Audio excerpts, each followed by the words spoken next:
Sezione sarda dei diritti dell'uomo e l'Associazione Italiana dei Maestri Cattolici Concordi hanno preso questa iniziativa di iniziare un discorso, non un esame ovviamente ancora, un discorso, anzi direi una conferenza che poi ovviamente sarà seguito come è norma da un dibattito sulla lingua sarda e la legge, sulla lingua e non soltanto sulla lingua ma anche sulla cultura sarda, che come sapete è stata approvata quasi all'unanimità finalmente Consiglio regionale della Sardegna, ha avuto anche un esito positivo in sede nazionale.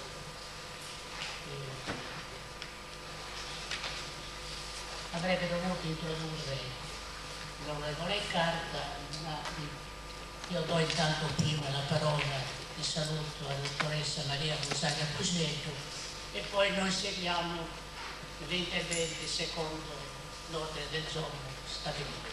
Allora io le do la parola.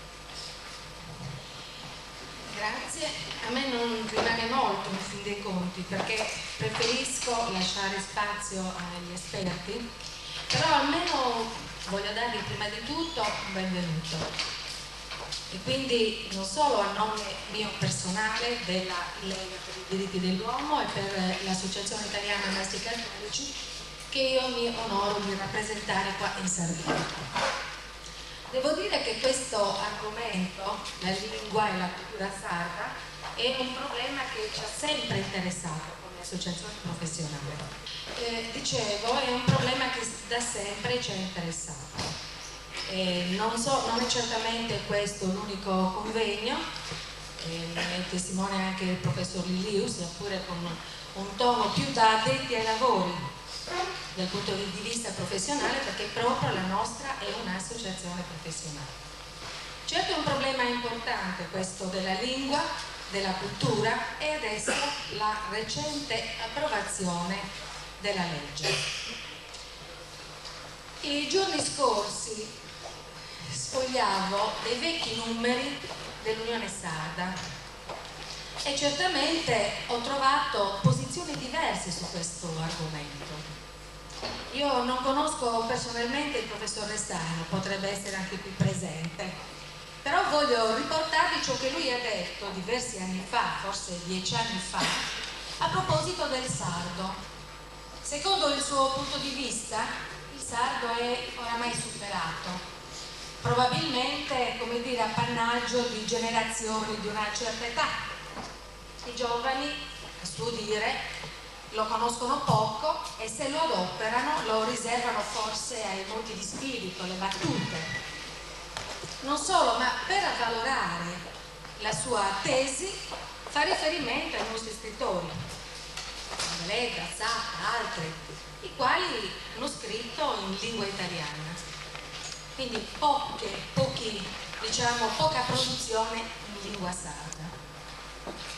Il professor Bandino invece quasi controbattere forse, non lo so, e sottolineava il fatto invece che non è importante la quantità quanto la qualità della produzione e che molte volte anche il silenzio ha fatto storia.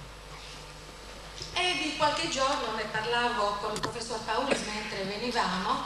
Ho letto proprio qualche giorno fa, forse venerdì o sabato, una sua intervista sull'Unione e su questo concordo. Questa legge è arrivata in un momento in cui forse il calo della tensione si sente un po' palpabile. Sicuramente ci sono stati momenti migliori di maggiore partecipazione e però sottolineava anche il fatto che questa legge consente alla lingua sarda di acquistare dignità,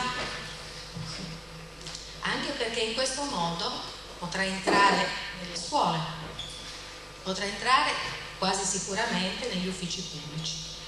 siamo all'inizio di un cammino, non è che la legge abbia concluso tutto, si tratta proprio di incominciare questo cammino che forse prenderà l'avvio proprio questa sera.